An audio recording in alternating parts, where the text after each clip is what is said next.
Un retour, celui à Nouakchott du président de la République, c'était aujourd'hui en provenance de Chenguiti.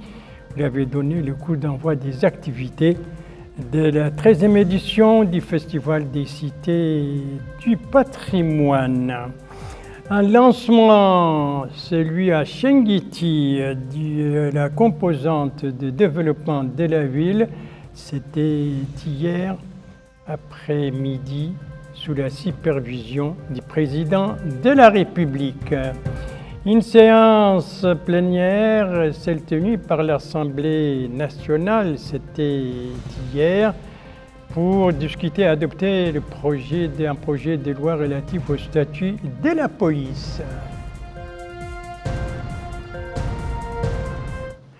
Tels étaient les principaux titres du journal et c'est parti. Mesdames, Mesdemoiselles, Messieurs, bonsoir et bienvenue à votre 21h30 de ce samedi 14 décembre 2024. Un 21h30 qui est placé encore ce soir sous le label de la culture à l'occasion de la 13e édition du Festival des cités du patrimoine, une édition dont le coup d'envoi a été donné par le président de la République, M. Mohamed Ould Cheikh El Ghazouani. C'était hier matin, le président de la République qui a regagné Nouakchott aujourd'hui en provenance donc de cette ville historique. On doit voir les images du retour. Voilà l'avion présidentiel qui s'apprête donc à s'arrêter. Le président de la République qui descend, accueilli au bas de la passerelle par le Premier ministre, M.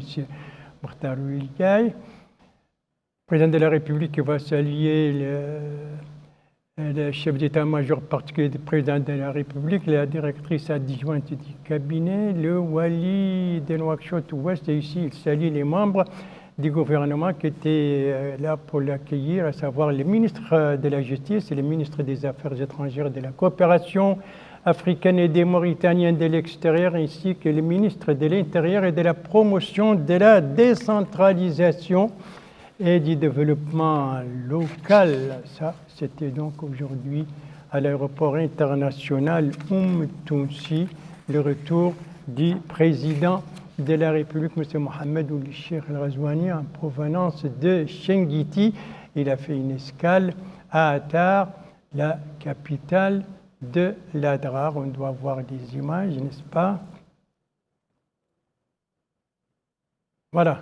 Ça, c'est donc l'aéroport international d'Attar où le président de la République est arrivé tôt ce matin. Il a été salué à l'aéroport international d'Attar par le wali de l'Adrar, le commandant de l'Académie militaire interaram, le commandant de la 3e région militaire, le commandant de la région nord de la gendarmerie nationale, et le wali adjoint de l'Adrar, le maire de la commune et les députés de la Muqata'a d'Attar.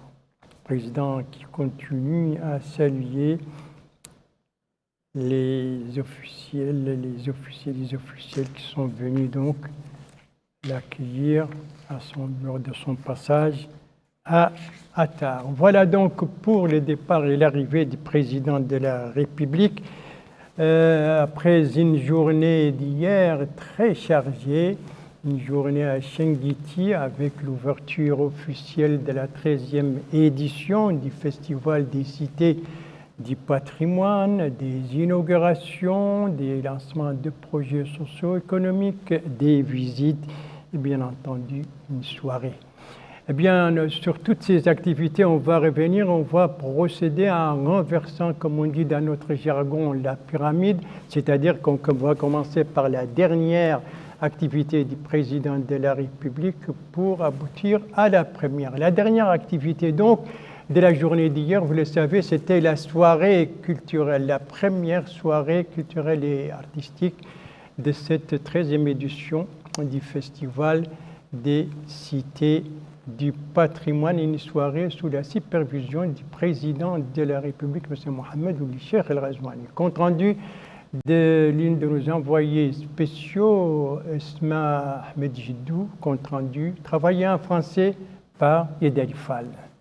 Les troupes artistique composé de jeunes ouvre le bal avec ce chant. S'ensuit alors les ténors, les plus grands, les plus connus, applaudis par les officiels et appréciés par le président de la République, M. Mohamed El-Cheikh Al-Ghazouani. Les poètes n'étaient pas en reste. Par leur voix et leurs poèmes, ils ont fait revivre à l'assistance la belle époque de Chinguitt, l'histoire de la ville, ses hommes, ses œuvres, ses manuscrits, son architecture, tout cela a été décrit par ces poètes. À la tribune se sont encore succédé des personnalités connues à travers le monde. L'occasion pour ces hommes de parler de l'importance d'une telle rencontre, surtout quand il s'agit de Bilad Chinguitt. Des troupes artistiques d'autres pays, tels que le Royaume du Maroc, le Royaume d'Espagne, ont également donné de leur voix. Le public a apprécié. L'authenticité mauritanienne, celle du maître des louanges du prophète Mohammed Paix et Salut sur lui, avait également sa place. D'autres, plus modernes, étaient montés sur la tribune. La soirée était l'occasion pour les artistes d'allier tradition et modernité. Première soirée culturelle et artistique de cette 13e édition du Festival des cités du patrimoine. C'était hier soir sous la supervision du président de la République. Auparavant, les chefs de l'État avaient procédé au lancement d'un tournoi de tir à la cible doté de la coupe du président de la République, un tournoi qui voit la participation de 62 équipes, une compétition qui entre dans le cadre des activités de cette nouvelle édition du Festival des cités du patrimoine. Tournoi donc de tir à la cible pour la Coupe du Président. C'était hier en fin d'après-midi. Coup d'envoi donné par les chefs de l'État, qui avaient également lancé une composante, la composante développement de cette édition de Chinguitti. Voilà, une composante pour laquelle le gouvernement a débloqué 4 milliards d'anciens oubliés. Le président de la République a écouté les explications fournies par ceux qui sont chargés de ce dossier sur les interventions des 19 départements ministériels, des interventions qui concernent les affaires islamiques, les désenclavements, la fixation des dunes, l'extension des réseaux d'électricité et de l'eau, l'emploi des jeunes, la formation professionnelle, l'agriculture ou encore le soutien des coopératives agricoles et des activités sportives. Ceci en plus du soutien des personnes handicapées et des familles pauvres à Chinguitti. Le président de la République écoute attentivement toutes ces explications et il faut dire que cette composante donc a été lancée dans le siège de la station de radio qui a été inaugurée elle aussi hier à Chinguitti. Cette composante donc dont nous parlions tout à l'heure comprend différents domaines, notamment l'énergie, avec la nouvelle extension de la centrale électrique de la ville, une centrale que le président de la République a visitée hier après-midi. Compte rendu Abdoulaye Demeba. Le président de la République, Mohamed El-Cheikh Al-Ghazouani, a supervisé l'inauguration de cette extension de la centrale électrique de la ville de Chinguitti. Ce nouveau générateur, qui a été acquis d'une capacité de 1000 kV, portera la production électrique de l'ancienne cité à 1800 kV, venant ainsi s'ajouter aux 800 kV que comptait la centrale électrique de la ville de Chinguitti, ce qui permettra de mettre un terme au problème d'approvisionnement en électricité de la ville. Ce projet comprend aussi l'extension de 4 km du réseau de basse tension à l'aide de transformateurs en plus de la mise en œuvre de l'éclairage public. Le ministre du Pétrole et de l'Énergie a précisé qu'à l'aide de ce nouveau générateur d'une capacité de 1000 kV, la centrale électrique de Chinguitti va être autonome dans le cadre de l'approvisionnement en électricité de l'ancienne cité. Il a ensuite souligné que la centrale sera ainsi en mesure de venir en aide à la Société nationale des eaux et aux agriculteurs dans le cadre de leurs travaux. Il a enfin déclaré que cette politique qui a été instaurée par le président de la République va permettre aux habitants de disposer d'électricité et faciliter l'exécution des projets de développement. Voilà pour cette donc nouvelle extension du réseau électrique, une nouvelle extension qui va contribuer à améliorer la situation et la satisfaction des populations qui saluent également la nouvelle extension du réseau d'alimentation en eau potable de la ville. Donc un réseau qui a été également visité hier après-midi par le président de la République. Précision avec Aminata Khan. Le président de la République, Mohamed Cheikh Al-Qazouani, a procédé hier à l'inspection de l'extension du réseau d'eau de la ville de Chinguitti. Sur place, le président de la République a été reçu par la ministre de l'Hydraulique et de l'Assainissement, Madame Amal Mint Mouloud, qui est revenue sur les caractéristiques techniques de ce réseau d'eau qui permettra à la ville de Chinguitti d'augmenter sa production de 1000 à 1500 mètres cubes par jour au forage de 2 puits supplémentaires ainsi qu'à la pose d'un réseau de 21 km de conduits de différentes tailles à la réhabilitation du château d'eau de la ville, mais aussi au lancement de la nouvelle construction du château d'eau pour répondre aux besoins croissants de la population de Chinguitti et à la programmation de 500 abonnements sociaux dont 100 ont été réalisés à ce jour. La ministre de l'Hydraulique et de l'Assainissement a indiqué que toutes ces mesures ont été prises par son département dans le but de rapprocher les services des administrés. Enfin, le président de la République a instruit les membres du gouvernement à respecter les travaux impartis dans les cahiers des charges. Enfin, la ministre a instruit les responsables des chantiers à respecter les délais impartis dans les cahiers des charges. Voilà, des extensions, donc de nouvelles extensions pour les réseaux d'approvisionnement en eau potable, mais aussi pour les réseaux électriques. Les festivals, vous le voyez, ne doivent pas se limiter uniquement à son aspect culturel, mais aussi devenir un vecteur de développement. Et d'ailleurs, le président de la République s'est engagé ce que cet événement devienne un festival de développement autant qu'un festival culturel. Et il l'a réaffirmé hier lors de son discours d'ouverture de la 13e édition du Festival des cités du patrimoine. Voici la traduction de ce discours avec Yedali Fall. Monsieur le chef de file de l'opposition démocratique, Messieurs les présidents des institutions constitutionnelles, Mesdames, Messieurs les ministres, Madame la directrice générale de l'Organisation des Nations Unies pour l'éducation, la science et la culture, Monsieur le Wali, Monsieur le président du Conseil régional, Mesdames et Messieurs les députés, Messieurs les maires, Excellences, Mesdames et Messieurs les membres du corps diplomatique, Mesdames et Messieurs les chefs des partis politiques, Mesdames et Messieurs les invités du Festival des cités du patrimoine, Messieurs les invités, honorables assistances, habitants de la ville de Chinguitti, je tiens à vous exprimer ma joie de participer à la 13e édition du Festival des cités du patrimoine et à vous remercier de votre accueil chaleureux et de votre hospitalité. Je tiens également à souhaiter la bienvenue à tous ceux qui sont venus de l'intérieur ou de l'extérieur du pays, appréciant à leur juste valeur les efforts qu'ils ont consentis pour participer à ce festival ici à Chinguitti, joyau de l'histoire et du patrimoine mondial en général et haut lieu du savoir. Chinguitti, qui a été caractérisé pendant de longues périodes par sa centralité dans les échanges commerciaux entre le sud et le nord du Sahara, son rayonnement culturel et la renommée de ses savants qui ont influencé de façon indélébile tout le spectre des sciences islamiques, à telle enseigne qu'elle est devenue une référence dans le monde du savoir et des connaissances et son nom un étendard pour notre pays durant des siècles avant l'établissement de notre État moderne.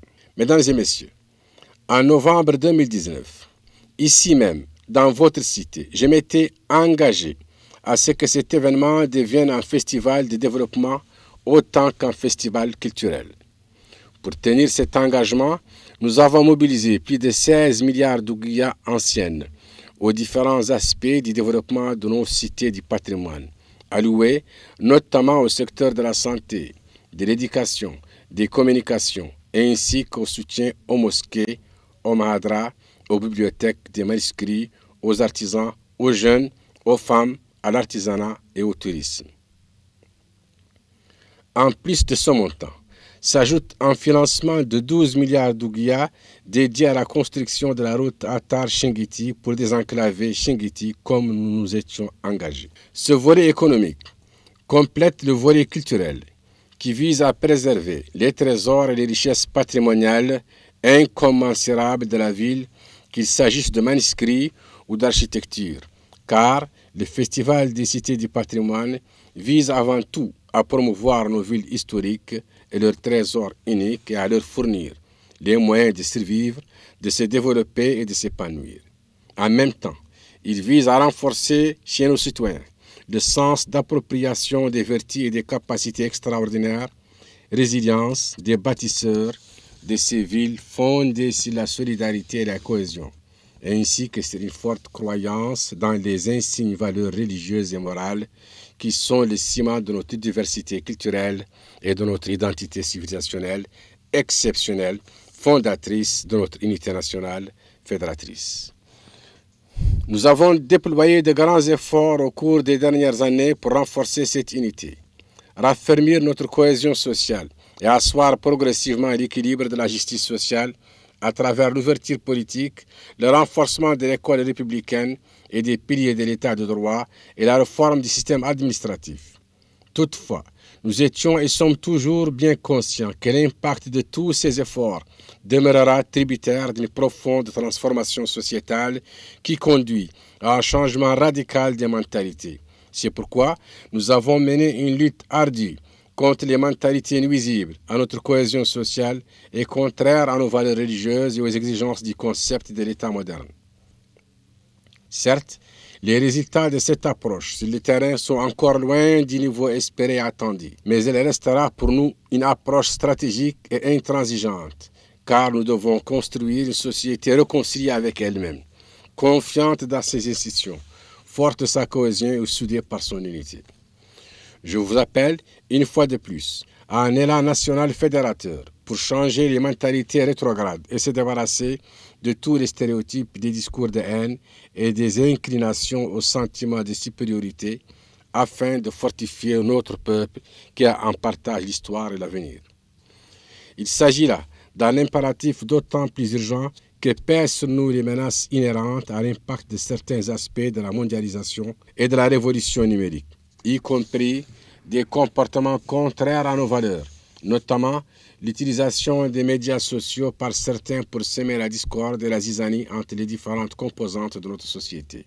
J'en appelle à vous tous, médias, intellectuels, leaders d'opinion, société civile, enseignants, associations parentales et la famille communautaire en général pour contribuer, chacun de par sa position, à renforcer notre unité nationale et notre cohésion sociale, en s'engageant activement en faveur de la transformation responsable de la société.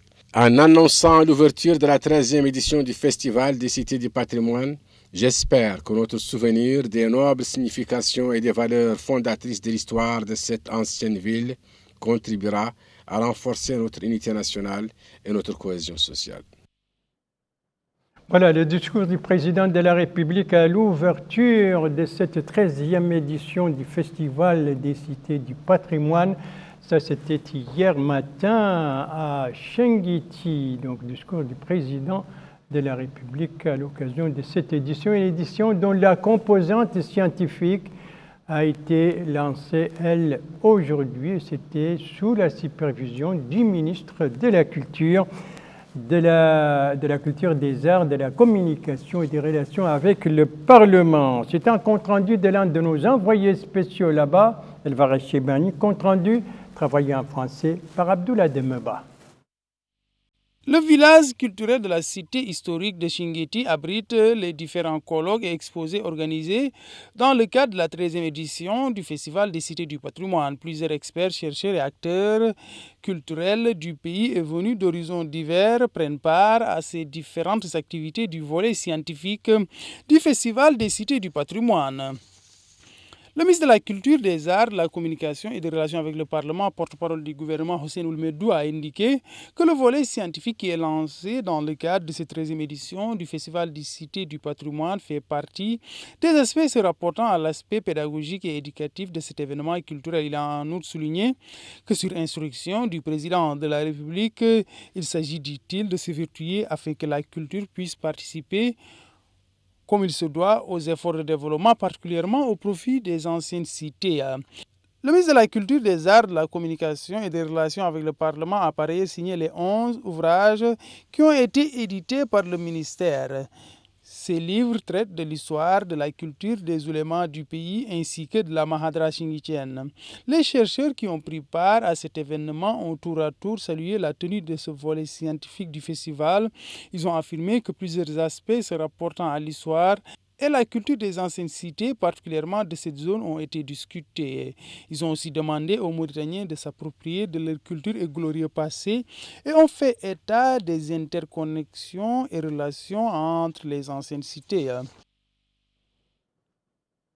Voilà, ça y est, c'est donc parti pour la composante scientifique de cette édition du Festival des cités du patrimoine. Donc aujourd'hui à Nouakchott, le lancement de cette composante présidée par le ministre de la Culture, des Arts, de la Communication et des Relations avec le Parlement. Lui aussi était à Chinguitti. Lui, c'est le ministre de la Formation professionnelle, de l'Artisanat et des métiers. Et c'était l'occasion pour lui d'effectuer une visite à une exposition dans le village artisanal qui a été inauguré à l'occasion de cette édition du Festival des cités du patrimoine. C'est un compte-rendu de l'un de nos envoyés spéciaux, Mohamed Ahmed Hafed, compte-rendu travaillé en français par Yadel Fall.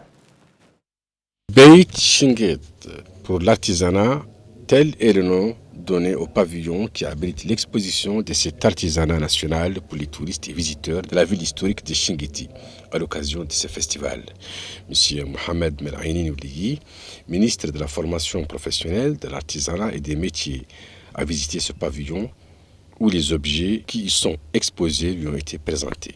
Le ministre s'est également rendu à l'école de formation professionnelle de la ville de Chinguetti, où il a pu voir de près la pédagogie suivie dans cette école et les méthodes appliquées. À l'occasion de cette visite, le ministre a déclaré que ce festival est l'occasion pour les habitants de bénéficier de ces retombées. Il a été dit pour cette raison que la ville de Chinguetti a pu obtenir ces ateliers dont les formateurs sont suivis par ceux de l'école de formation professionnelle d'Atar. Il a souligné que les besoins ont été identifiés par les autorités locales en concertation avec les habitants de la ville et profiteront à 200 personnes en 4 options. Le ministre a évoqué Beit Chinguet qui abrite les objets d'art et qui restera ouvert même après le festival. Les bénéficiaires n'ont pas manqué de louer différentes filières telles que le tressage, la coiffure, la couture, l'électricité et bien d'autres. Voilà pour les visites effectuées donc par le ministre de la Formation professionnelle, de l'artisanat et des métiers. Sa collègue de l'environnement et du développement durable était elle aussi à Chinguetti, l'occasion pour elle de visiter certains sites relevant de son département. C'est ce que nous dit l'une de nos envoyés spéciaux, le vice-Eshkouna, compte rendu revu en français par Abdoulaye Demeba. La ministre de l'Environnement et du Développement durable a visité ce site de fixation des dunes afin d'endiguer l'avancée du sable. Établi sur 10 hectares, ce mécanisme de fixation des dunes est mis en œuvre par la direction de la protection de la nature, par la plantation d'arbres pour protéger la ville de l'ensablement.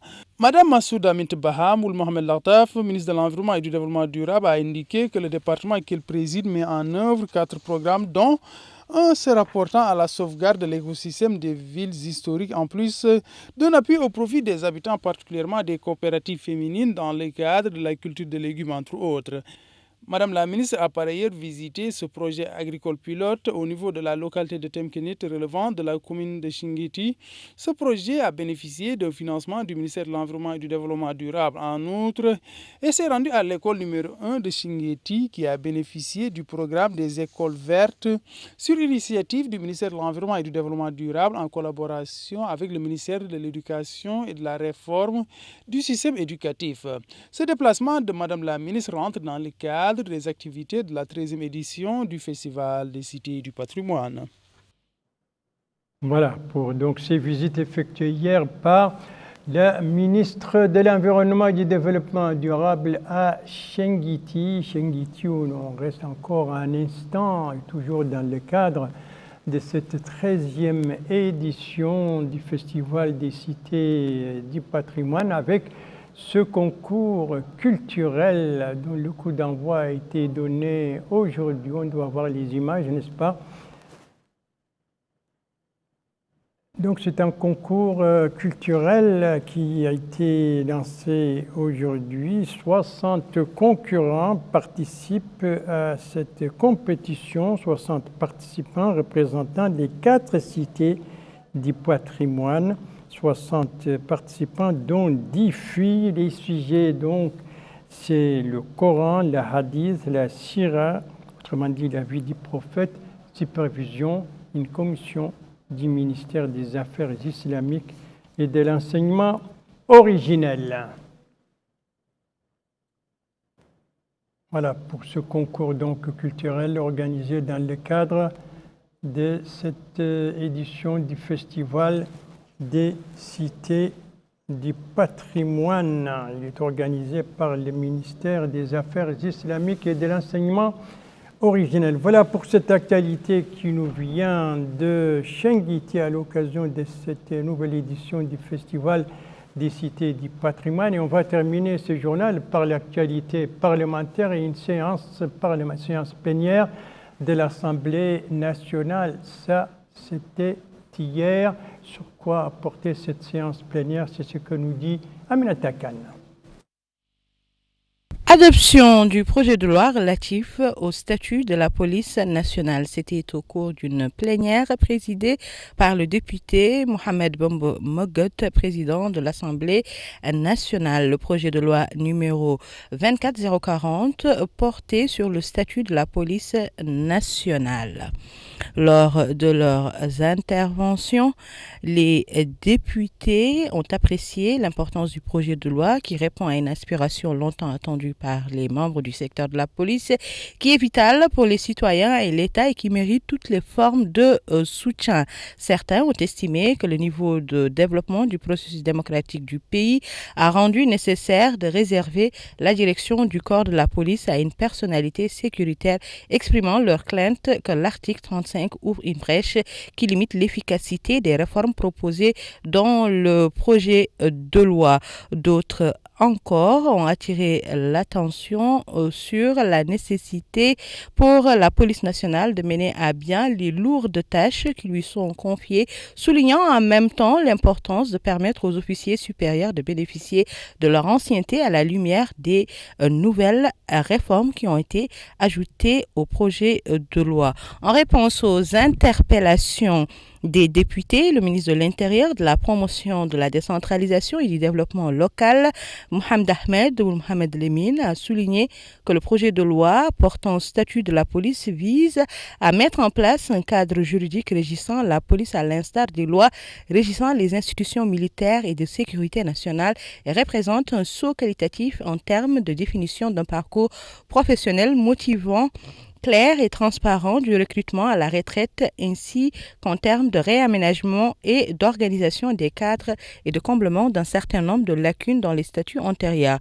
Le projet, dira-t-il, propose en outre la prise en compte des conséquences de l'intégration des états généraux de la sécurité routière dans les services de police, l'élargissement des missions de la police à la circulation et à la sécurité routière ainsi que la réorganisation des grades en harmonisation avec ceux des corps militaires. militaire. Ces apports comprennent également l'obligation de suivre une formation de base à l'école de police pendant 3 ans pour le grade d'inspecteur et 1 an pour le corps des agents, de suivre des cours de formation lors de la candidature au grade supérieur et d'harmoniser tous ces critères d'avancement exceptionnels avec les corps de l'armée et de la sécurité nationale.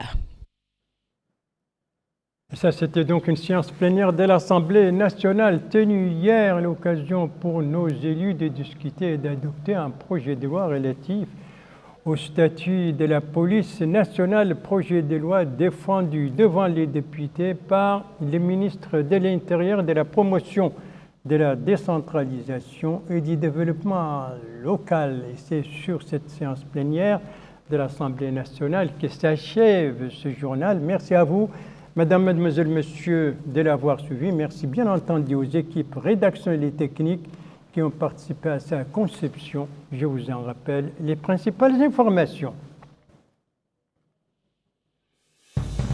Ici, nous sommes à l'aéroport international Moutounsi de Nouakchott. C'était à l'occasion de l'arrivée et du retour du président de la République, aujourd'hui venant de Chinguitti, où il a donné le coup d'envoi de la 13e édition du Festival des cités du patrimoine. Ici, nous sommes à Chinguitti, dont la composante du développement de cette édition a été lancée hier par le président de la République, une composante pour laquelle le gouvernement a débloqué 4 milliards d'anciennes ouguiyas.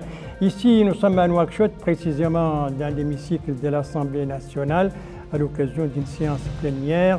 C'était hier pour discuter et adopter un projet de loi relatif au statut de la police nationale.